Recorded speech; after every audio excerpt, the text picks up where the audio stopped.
You did what? I was about to strangle my brother. This was supposed to be my dream come true. I worked my ass off for years just to make this happen. I wanted this more than amassing a dowry for a wife and nurturing a couple of eggs, which is supposed to be the ultimate goal.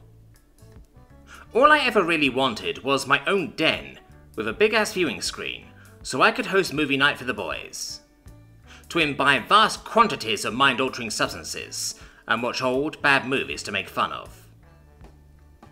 I thought you liked Dave, my brother said, taking a few steps back. He's only been here a couple of months. I thought it would be a nice gesture. That's not the point. No, really, it's cool. Turns out humans have the same sort of tradition in their culture.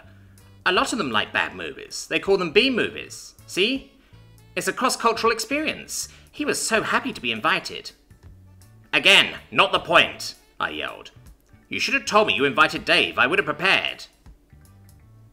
It was a last-minute thing, and he said he would bring his own snacks and drink, my brother yelled back.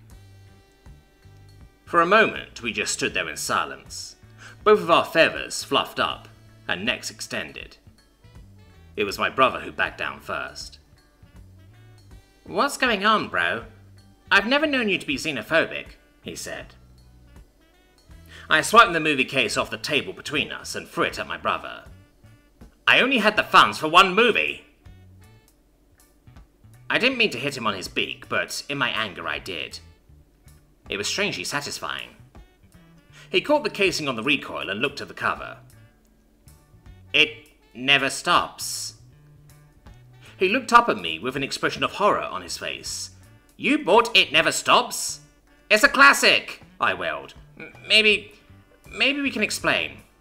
Okay, sure. You explain to the human why we've invited him to watch a horribly offensive depiction of a human. Dave was late. For a while, I allowed myself to hope that he wouldn't show up. That hope shattered when the doorbell rang 15 minutes after the agreed-upon time. My brother had already filled in the other two guests. As soon as that melodic chime sounded through the room, everyone fell silent. Nervously, I walked to the door to let our human guest in. Dave was standing there with a big toothy smile and a large bag in one hand. Sorry I'm late, guys. I went a little overboard with the shopping. He walked in, seemingly oblivious to the tense atmosphere, and started unpacking the bag on the low table in front of the viewing screen. 3 large bottles of what I presume to be ethanol containing beverages, and at least 6 packages of snack, all plant or insect-based.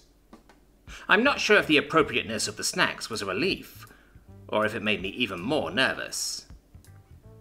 I didn't know if you had any glasses that fit lips, so I got one of those too, he explained happily, as he pulled his last item out of the bag. So, what are we watching? I shot a glance at my brother. He cleared his throat and started speaking slowly, picking his words with care. It's, an old, low-budget war-era movie. It's called It Never Stops. Dave plopped himself down on one of my chairs and grabbed one of the packs of snacks. I heard about that one. It's supposed to be your version of a creature feature, right? He held the open package out to my co-worker sitting next to him. Want some? Sorry, what? Creature feature. You know, group of frisky youngsters getting stalked and murdered by a single monster. That's exactly... The monster is a human, my co-worker squawked out. I know, Dave chuckled. I'm really excited. Watching It Never Stops with Dave was strangely exhilarating. He didn't seem bothered at all, laughing and jeering along with the rest of us. It's true what they say, humans will bond with anything, even with fictional characters against one of their own. Still, I had to make sure. This doesn't offend you? I asked during a scene when the monster was in full view. What, the rubber suit? Gods no. You should see some of our old movies. The ones created before we knew what aliens were supposed to look like are particularly hilarious. He looked at the screen for a second. Hey, If all the actors are avian, how do they get the knees to bend like that? My co-worker, glad to show off his movie trivia knowledge, explained, "There's actually 2 actors in the suit. For the full body shots like this, the bottom one is walking backwards." Genius! I hope he got paid well for that stunt.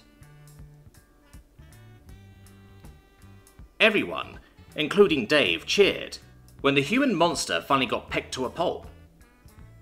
As the credits rolled, I stood up from my seat to grab a last drink. My foot bumped into Dave's bag. It wasn't completely empty. "What's this?" Dave turned bright red. No, that's..." Now that the bag fell flat, it looked like there was a movie case in there. I couldn't believe it. Did he make us sit through It Never Stops when he had his own movie with him all along? It's really stupid and really bad. I'm pretty sure it's in poor taste too, Dave blabbered. I pulled the case out of the bag and read the title out loud. Poultrygeist, Night of the Chicken Dead. Guys, I don't think you want to see this movie. I don't even know why I brought it. Wait, is that a human-made avian horror movie? My co-worker said excitedly. I suddenly understood why Dave had been excited to watch It Never Stops. Maybe it was the ethanol, but I got giddy at the idea of being the monster in a bad movie. A human-made movie at that. Well, Earth chickens aren't sentient, but there's a lot of humans eating chickens in this movie, Dave said quietly. My brother laughed. You just watched a bunch of avian peck a human to death. We're watching your movie. What was it you told me once? Turnabout is fair play.